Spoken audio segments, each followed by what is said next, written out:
자, 계속해서 이어가도록 하겠습니다. 인간 발달의 역동성 이해는 이제 우리가 늘 변화하기 때문에 이왕이면 좋은 쪽으로 변하자고 말씀을 드렸고요. 자, 그 다음에 이제 17쪽에 있습니다. 인간의 성격 이해. 그다음 한 인간의 행동을 이해하기 위해서는 그 사람의 성격을 이해할 필요가 있다. 그죠? 인간이 어떻게 해서 현재의 모습을 하고 있는지, 그 다음에 이 사람이 앞으로 어떻게 변할 것에 대한 예측, 원조하기 위해서는 개인의 성격의 이해가 필요하다는 거죠. 그 사람을 돕기 위해서는 어때요? 지금 왜 이런 모습을 하고 있고 앞으로 어떻게 변할 것인지를 보고서 그 사람들의 그 개인적인 성격을 우리가 이해할 수가 있다. 그죠? 그래서 여기 교과서 17쪽에 있으니까 선생님들이 이제 보시고요. 행동은 주로 개인의 성격에 의해서 행동은 뭐야? 내 성격대로 나오는 거죠? 그래서 성격을 이해한다. 그래서 행동을 기술하고 원인을 설명할 수 있고 또한 미래 행동까지도 예측할 수 있다는 겁니다. 그다음 부적응 행동에 대한 이해. 사회복지 실천 현장에서 사회복지는 개인, 가족, 집단의 수준에서 이상 행동, 부적응 행동을 바람직한 적응적 행동으로 변화시켜 사회적 기능을 향상시키고자 실천하고 있습니다. 누가? 사회복지사가 이 개인을 어떻게 미시적, 가족, 집단 이걸 갖다가 이제 내 주변의 인사들 중시적, 그 다음에 거시적, 미시적, 중시적, 거시적이라는 단어가 나옵니다. 거시적은 정책, 국가에서 어떻게 이상적으로 이끌어 갈 것인가? 이러면서 이제 여기서는 미시적, 중시적인 수준에서 이상행동, 부적응 행동을 바람직한 적응적 행동으로 변화시켜 사회적 기능을 향상하고자 실천한다. 다음에 교과서 이제 넘겨보세요. 선생님들 넘겨보시고 사회복지 실천에서 기초가 되는 인간 행동의 이해와 변화하는 특정 발달 단계에서 심리, 사회적 장애와 일탈 행위를 일반화하는 것도 어떻게 돼 지금 인간들 이해와 변화 이런 특정 발달 단계에서 심리, 사회적 장애 그 다음에 어때요 지금 이 신체적인 장애만 갖는 게 아니라 내가 마음에 꼬여있고 뭐하고 있는 것, 이게 또 장애예요. 그죠? 우리가 이왕이면은 이런 심리적인 장애가 없기를 바랍니다. 그래서 일탈 행위를 일반화하는 것도 인간의 행동을 이해하는데 도움이 된다. 그러면 인간 발달의 원리, 일정한 순서와 방향성. 그래서 여기 보면 인간의 발달은 전 생애를 통해 일반적이고 보편적인 순서와 방향성에 따라 점진적으로 이루어진다. 따라서 인간의 발달은 어떻다 밑줄 그으세요. 유전적인 요인, 환경적인 요인으로 개인적인 차이가 난다고 그랬죠. 인성은 어떤 환경에 있느냐에 따라서 달라진다고 그랬죠.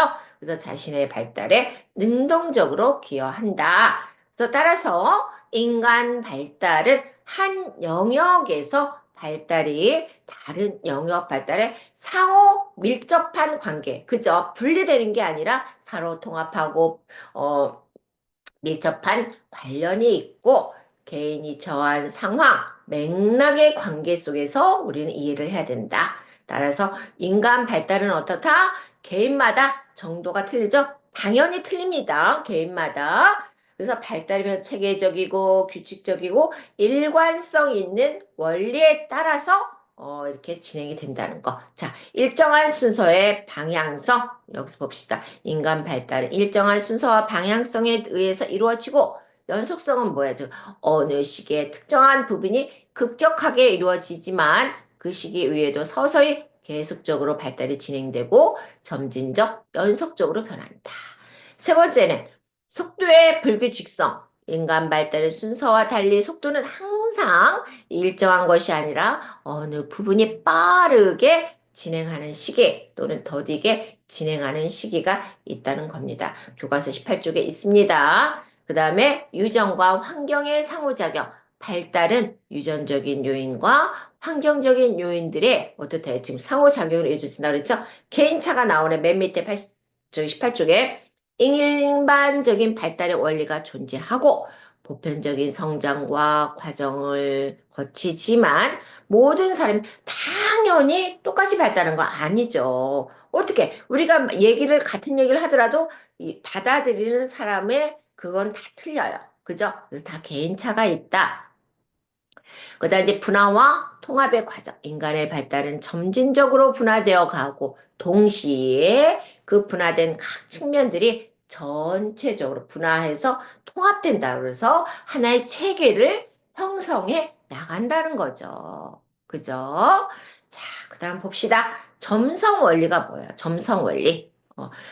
성장은 기초 안이 있으며 이에 따라 부분적으로 발달한다. 그래서 이 점성 원리를 뭐냐면은 그 에릭슨의 점성 원리에서 기인한 겁니다. 그래서 에릭슨의 심리 사회적 발달 이론에서 이 점성의 원리는 인간이 다른 사람 밀접하게 어울리고 성장하고 상호작용하면서 어때요? 자신의 개인적인 욕구와 그 다음에 사회적인 욕구를 조화롭게 이어가는 거를 점성 원리라고 합니다. 그러니까 어때요? 우리는 이 안에서 다양한 그 심리 사회적인 과제를 해결하고 내 자아 정체성을 형성함으로써 성숙해 가는 게 뭐다? 점성 원리. 이해되죠? 에릭슨의 점성 원리는 내 개인적인 욕구와 또 뭐라고 그랬어요? 지금 사회적인 욕구를 내 개인적인 욕구와 사회적인 욕구를 조화롭게 만들어서 발달을 성숙하고 어떻게 돼요? 나의 정체성을 찾아가는 게 뭐다? 점성 원리라는 겁니다. 이해되시죠? 그래서 이 점성 원리는 에릭슨의 심리사회적 발달 이론에서 나온 이 점성 원리, 그러니까 나와 사회와 잘 조화롭게 이어라. 그 안에서 성장 발달을 해라. 이 얘기입니다. 자, 이제 결정적 시기, 신체와 심리 발달, 즉 특정한 발달 과업을 성취하는 데는 가장 적절한 시기가 있다. 그 다음에 이제 기초성, 어릴 때 발달이 이후 모든 사람 발달의 기초가 된다는 원리로 아동기의 발달 경험은 성인의 기초가 당연히 기초가 되죠. 일생 동안 지대한 영. 그러니까 어렸을 때, 태아 때부터 아주 중요하니까 어렸을 때는 진짜 엄마의 역할, 아빠의 역할이 중요합니다. 불가역성, 발달 단계에 맞는 특정 시기에 발달이 잘못되거나 그 다음 발달을 이루지 못한다면 그 이후에 충분한 보충, 경험을 제공받는다고 하더라도 성취가 거의 불가능하게 되고 원래의 발달 상태로 그러니까 어렸을 때 기본 베이스를 잘 만들어내라. 다시 회복하기는 어렵다. 불가역성. 그죠? 이게 그 소리예요. 그죠? 그러니까 잘 기본기를 닦아놓으면 어? 우리는 그 상태로 간단 말이에요. 근데 발달이 잘못 이뤘는데 다시 돌리고 싶다. 갈 수 있어. 완전히 회복하기는 어렵다. 이 말씀입니다. 누적성. 발달의 적정 시기에 발달 과업을 성취하지 못하여 결손이 생겨. 그럼 이 결손 계속 누적이 되고 삐딱하면 어떻게 돼요? 옆에서 잘 보듬어주고 사랑으로 감싸줘야 되는데 그냥 놔두고 너는 그래 결손해야 더 팽개치면 얘는 어떻게 더 삐딱하게 나간다는 거죠. 누적이 된다는 거야.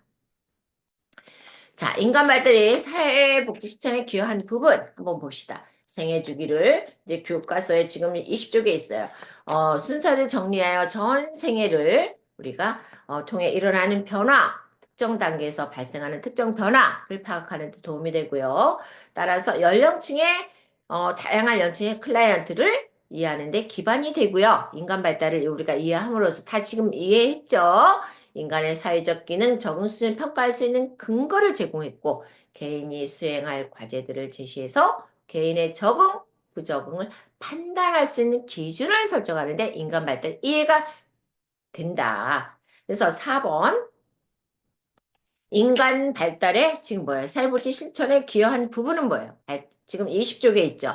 발달에 기여하는 요소들을 제시해서 인간과 환경의 상호작용을 파악할 수 있고 신체적, 심리적, 사회적 요소 교과서에 있습니다. 주위에 20쪽에 그 요소들의 관계를 보여줌으로써 다양한 신체적, 심리적, 사회적 요인을 이해한다. 그 다음에 사회복지사가 인간 발달 과업을 성취할 수 있도록 지원하는 준것들을 만들어서 인테이크, 사정, 개입을 원전을 인테이크 조사하고 어떻게 이루어질까 계약하고 그래서 사정하고 개입을 원조하는데 도움이 된다.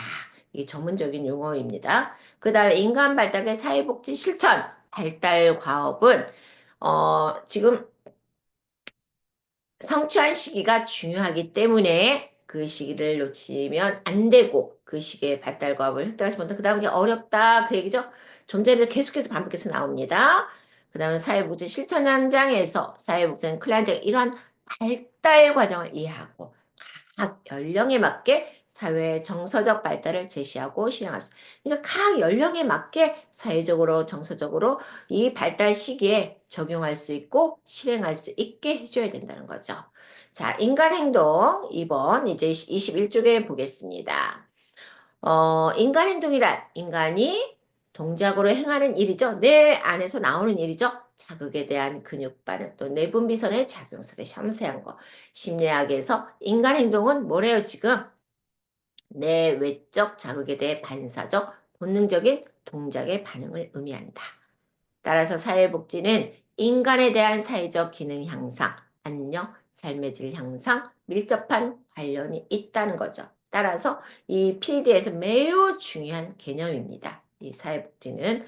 그다음 인간행동의 개념, 지금 중간에 있죠. 인간행동이 사회복지 실천에서 중요한 이유는 사회복지사가 사회복지 실천에 참여하는 모든 사람들의 행동에 주목해야 되고 인간을 돕는 실천 행위를 하기 이전에 반드시 인간에 대한 정확한 이해를 하기 위해서 어떻게 그 사람을 어떻게 돼요? 어떤 환경에 있나? personal environment 그죠? 기억해 두세요. 그래서 인간 행동은 문화, 태도, 정서, 가치, 윤리, 유전, 환경 등의 영향을 받은 인간에 의해 표출된 행위이다. 그냥 되는 게 아니에요. 그에는 본능, 욕구, 충동, 분노, 기쁨, 절망 등의 내적 상태를 포함하고 있다는 것입니다. 인간 행동 이해의 관점을 한번 봅시다. 관점을 보면 인간 행동을 이해하기 위해서는 인간 발달뿐 아니라 그 사람이 왜 이런 행동을 하냐 그 발달 그 순서만 볼 게 아니라 그 사람의 성격도 이해해야 된다는 거죠. 그죠? 그래서 성격이란 개인의 사고, 감정, 행동의 결정 요인으로 지속적, 통합적인 정신 기제로서 생리적 욕구나 환경적 자극만으로는 설명할 수 없다. 따라서 이러한 인간의 행동에 대한 이해의 관점 초기에는 눈으로 드러난 행동 그리고 특정 체계 안에서 개인 간 상호작용에만 한정하여 인간 행동에 관한 이해가 이루어진다. 최근에는 관련 이론의 발달과 함께 개인의 무한한 능력과 다양한 체계 수준의 환경 간 영향을 고려하여 인간 행동을 이해하고 있습니다. 인간 행동의 유형을 한번 봅시다. 지금 교과서 아까 23쪽에 맨 위에 있었고요. 지금 23쪽 인간 행동의 유형. 인간 행동은 묻지를 구세요. 눈에 보이는 외부로 표현된 행동, 눈에 보이지 않는 내면의 행동. 그리고 또 뭐 있어요? 내면에 존재하지만 의식하지 못하는 뭐예요? 내가 왜 자기도 모르게 나오는 무의식이라는 정신세계로 구분하고 있습니다. 인간 행동은. 그러면 내면의 행동과 무의식이라는 정신세계로 한데 뭐냐? 외현적 행동을 한번 봅시다. 눈에 보이는 외현적 행동은 지금 뭐라고 그랬어요? 24쪽에 늘 접하게 되는 인간의 일상적인 행동들을 눈에 늘 보이는 게 웃고 말하고 걷고 달리는 것 같은 행동들을 뭐라고 그런다? 밖으로 보이는 외현적인 행동. 일상적인 행동을 외현적인 행동이라고 하겠습니다. 자, 내연적 행동은 뭐냐? 그러면은 인간 행동 중 내면의 정신 활동, 내 정신 활동이 틀려서 작동하는 신념, 태도, 가치관. 내가 신념에 어떻게 갖고 태도가 어떻고 가치관이 어떻게 형성돼 있느냐에 따라서 이 외연적인 행동이 오는 겁니다. 자, 그럼 무의식은 뭐냐? 자, 내연적 무의식 한번 봅시다. 정신 활동을 의식과 무의식으로 구분하고 무의식의 중요성을 다룬 연구는 뭐죠? 프로이드의 정신 분석 이론이에요. 아까 점성 원리는 심리사회적 발달 이론에서 에릭슨의 이론이었죠. 자, 그러면은 이 무의식은 누구의 이론? 정신분석 이론에서 프로이드의 이론. 그래서 정신분석 이론, 인간 행동의 원인을 뭐라? 무의식적인 소망. 그죠? 내가 이 무의식적인, 내 마음에 있는 게 무의식적으로 포출이 되는 거야. 욕망으로 나오는 거예요. 아시겠죠? 그래서 인간 행동 원인을 무의식적 소망, 또 욕망으로 전제하고 있다. 자, 교과서 이제 시간이 되면 선생님들이 이제 읽어보시고요. 자, 인간행동과 사회복지 실천, 사회복지 실천 현장에서 특히 인간행동은 지금 26쪽에 있습니다. 26쪽. 인간행동은 클라이언트의 욕구나 문제를 파악할 수 있는 핵심 치료서의 중요한 의미입니다. 자, 사회복지 실천 현장에서 인간행동은 클라이언트의 욕구나 문제를 파악할 수 있는 핵심 치료서의 중요한 의미. 사회 환경도 지금 26쪽에 중요하지만 클라이언트 개인의 특성을 더욱 중요시하고 클라이언트를 깊이 이해하는데 필요한 지식과 기술을 동원한다. 따라서 사회복지사는 이 환경 속에 인간, 클라이언트를 이해하기 위해 클라이언트가 관계하는 다양한 체계 수준의 환경, 따라서 가족, 집단, 조직, 지역사회, 그죠? 미시적, 중시적인 이 체계, 이 환경을 반영하여 통합적으로 이해한다. 여기서 그 사람을 이해하는데 거시적인 정책은 들어갈 필요가 없어요. 내가 내 개인이 둘러싸고 있는 나와 내 주변 조직을 봐라. 그러니까 미시적, 중시적인 이 체계를 그 환경에 어떻게 했는지 통합적으로 이해하자. 그런 소리입니다. 그 다음에 이제 사회 환경을 보겠습니다. 사회 환경은 환경, 인바이러먼트 교과서 26쪽에 있죠. 생활 체계를 둘러싸고 있는 직접 또는 간접으로 영향을 주는 자연, 사회의 조건, 형편을 우리가 환경이라고 해요. 그죠? 인간 생활에 미치는 모든 삶을 힘, 조건으로 개인이 수용할 수 있는 자극을 어떤 환경에 있느냐. 인간에게 있어서 환경은 사회적, 문화적, 자연적인 재반 요소를 포함하는 개념적 특성을 가지고 있다는 거죠. 자, 봅시다. 또 인간이 사회 환경 요구에 27조 중간에 있어요. 인간이 중간에 있습니다. 인간이 사회 환경 요구에 얼마나 효과적으로 대처하고 개인의 욕구에 적합하게 사회 환경을 얼마나, 그죠? 이게 중요하네. 얼마나 효과적으로 대처하고 얼마나 변화시킬 수 있는가? 인간이 그 사회적 환경 요구에 의해서 얼마나 효과적이고 얼마나 변화시킬 수 있느냐. 그래서 이 사회 환경에는 내부 환경과 외부 환경이 있습니다. 자, 내부 환경을 한번 봅시다. 가족, 학교의 집단, 그죠? 우리 학생들 학교면 어디? 학교 안에서 이루어지죠? 직장에서 그 조직이 있죠? 지역사회 우리는 동아리나 이런 조직 활동을 하고 있습니다. 그 지역사회 등과 인간이 구성원이 되어 만들어지는 환경. 가족, 학교, 직장, 지역사회, 뭐 주민자치회, 뭐 통장, 뭐 생활안전협의회, 뭐 여러 가지 지역사회에 있어요. 그저 봉사활동 단체. 외부 환경, 이런 자연 환경과 인공적 환경을 포함하여 인간의 삶에 영향을 주는 환경을 외부 환경이라고 보고 있습니다. 따라서 사회 환경적 인간의 특성을 한번 봅시다. 사회환경 인간의 특성 28쪽에 있습니다. 28쪽 빨리 한번 쭉 보고 우리가 한번 앞으로 가서 뚜두두두 가고 이제 복습을 할 거예요. 자, 사회환경적 인간의 특성은 여기서 사회환경과 맨 위에 있어 사회환경과 관련한 이해는 인간의 사회적 특징에 대한 이해를 필요한다는 점에서 뭐래요? 친교양서. 우리가 그 사람을 알기 위해서는 어떻게 돼요, 지금? 서로, 어, 관계 형성이 되게 중요하죠. 그죠? 소통이 중요하죠.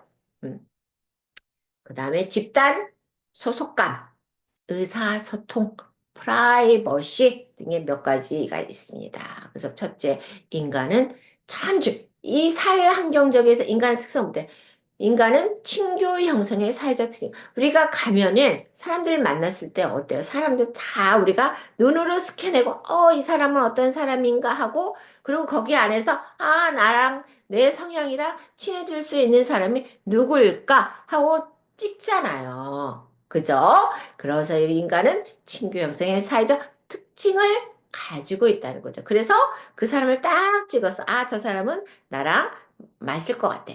그러면은 은근히 그 사람한테 내 신호를 보내는 거야. 나 너 마음에 들어. 그럼으로써 다음에 우리 차 한잔 해요. 하고 이제 근데 저 같은 경우는 우리 다음에 차 한잔 해요. 그냥 일반적으로 그냥 인사치레를 하지만 그냥 이렇게 대부분의 이런 데서 만나면 저는 그래요. 언젠가는 또 만나겠지. 언젠가는 또 만나면은 내가 그 사람하고 인연이 된다면은 언젠가는 만나겠지 하는 그런 생각을 저는 좀 많이 하고 있는 것 같아요. 내가 다가가서 막 하는 것보다는 언젠가는 또 연이 되겠지. 그래서 이 첫째, 인간은 친교 형성의 사회적 특징을 가지고 있다. 그러면 친교는 뭐예요? 공유된 관심, 배경. 그러니까 우리가 저는 이렇게 그 돌싱이나 이혼한 주변 사람들한테 소개팅을 받지 말아라. 소개팅은 너무 힘들다.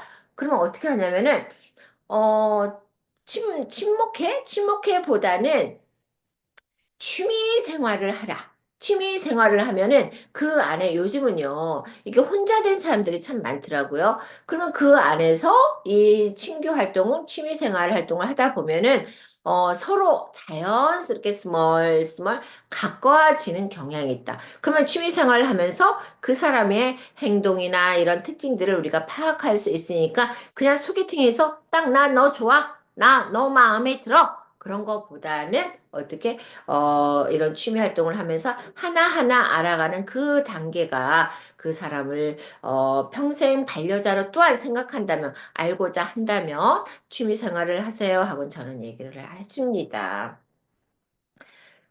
친교는 공유된 관심, 배경을 바탕으로 형성되고 따라서 관심, 취미, 가져두는 경력이 변화됨에 따라 사람들은 새로운 친교를 갖게 된다. 그러니까 어떻게 되겠어요?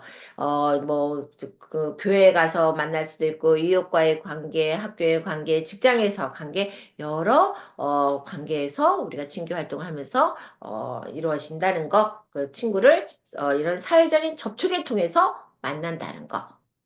그 다음 두 번째는 뭘까요? 집단 소속감의 특징에 있다.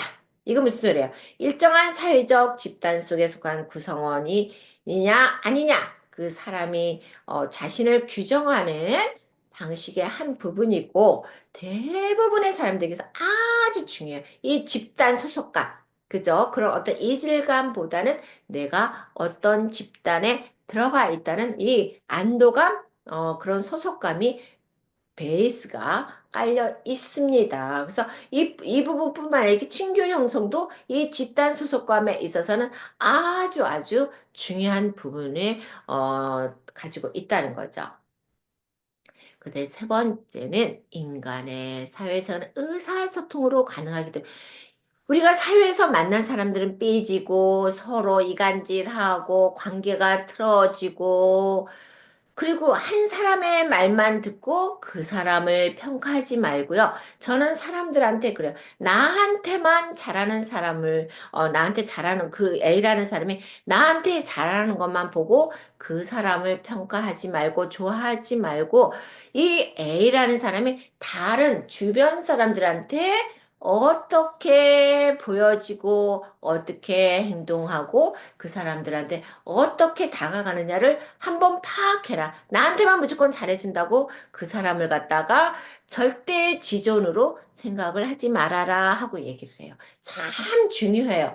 나뿐만 아니라 이 주변인에게도 어떻게 대하느냐. 저는 그 사람의 인간성이 나온다고 생각을 합니다.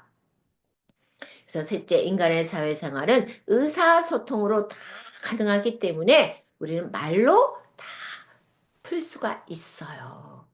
아셨죠? 괜히 제가 늘 진짜 이렇게 진짜 몇 년 사회생활 하면서 느끼는 게, 이 말 안 하고, 그 상대방이 알고 있겠지. 나는 이런 사람이야. 그 사람이 알아서 평가하겠지. 이해하겠지. 그러지 마세요.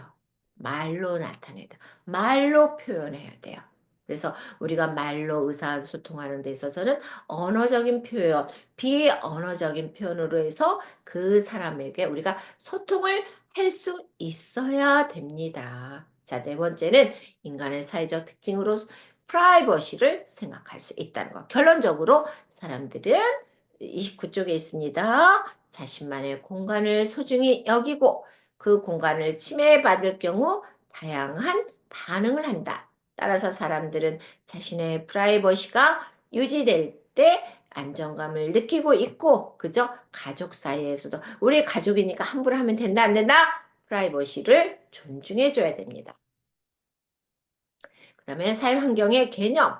자, 인간이, 사회환경, 요게 얼마나, 이건 아까 얘기했죠. 자, 이 사회환경 이해의 관점, 각 세대 이해를 위해서는, 그 사람이 활동했던 사회 경제적 상황에 대한 이해뿐만 아니라 다른 세대와 차별성에 대한 이해가 필요하고, 라떼라는 말 하죠. 옛날에 나는 이랬어. 하지 마세요. 이제는 지금 이제는 점점 변화하고 있습니다. 이 다른 세대와의 그 차별성에 대해서 이해를 해줘라. 이 얘기예요. 그래서 사회환경 이해에 대한 관점은 어때요? 지금 29쪽 밑에 있죠? 사회학에 기반을 둔 관점과 비슷한 시기에 강조된 생태체계 이론, 일반 체계 이론, 사회 체계 이론 등의 기반을 통해 이해되고 있다는 거. 그죠? 자, 그 다음에, 한번 보겠습니다. 사회환경과 사회복지 실천 보겠습니다. 뭘까요? 사회복지 실천은 클라이언트의 사회적 기능 회복과 유지, 강화시켜서 우리가 어떻게 돼? 클라이언트가 진짜 부적응자가 왔어요. 쉽게 설명드릴게. A라는, 지금 나는 사회복지사인데, 부적응자 A라는 사람이 왔어. 그래서 이 클라이언트, 내담자를 이 사회화 시킬 수 있는, 그죠? 다시 사회에 적응할 수 있도록 그 기능을 회복하고 유지시켜서 단단하게 강화시킴으로써 사회에 적응하도록 하는 것에 목표를 둔다는 거죠. 따라서 우리가 이 사회복지 실천은 뭐야, 지금? 이 환경 속에 PIE 환경 속에 인간이란 관점에서 어떻다? 우리는 다양한 환경에 노출이 되어 있습니다. 그래서 사회복지 실천은 환경 속의 인간이란 관점에서 클라이언트를 이해해야 된다, 만다? 이해해야 돼요. 아셨죠? 우리는 다양한 환경에서 자랐습니다. 다양한 환경 속에서 살아가고 있습니다. 앞으로 좋은 환경에서 그리고 행복한 노후의 환경에서 우리가 살기 위해서 지금 여러분은 사회복지를 택하셨습니다. 얼마나 행복하십니까? 그죠? 남들은 그냥 시간을 보내고 있는 이 시간에 여러분들은, 우리 선생님들은 지금 저와 이 화면으로 지금 공부를 하고 있어요. 우리 이 시간만이라도, 제가 그렇게 예쁜 얼굴은 아니지만 그래도 조금 예쁘게 봐주셨으면 고맙습니다. 자, 인간을 적극적이고 능동적인 주체로, 그죠? 적극적이고 능동적인 주체로 인간과 사회환경의 관계를 하나로 통합된 주체의 관계 이해할 필요가 있다. 적극적이고 능동적이고, 그죠? 부정적이보다는 나 그거 아니야. 부적극적인보다는 적극적이고 능동적인 주체로. 이 집단은 인간에게 지금 영향을 미치는 서양경, 문제 해외방, 해결 해소, 그다음에 적극적인 사회복지 실천으로 활용하고, 지역사회가 어떻게 영향을 미치는지, 필요한 자원은 존재하는지에 관하여 지속적으로 탐색하고 자원을 확보하는 노력이 요구되고 있습니다. 그래서 우리는 이 시간에 뭐예요? PIE, 환경 속의 인간, 이 단어 하나만 우리가 머릿속에 넣자고요. 우리는 어때요? 지금 내 안에 있는 내연적인 행동이 밖으로 표출되는 건 뭐다? 외연적인 행동으로 나타납니다.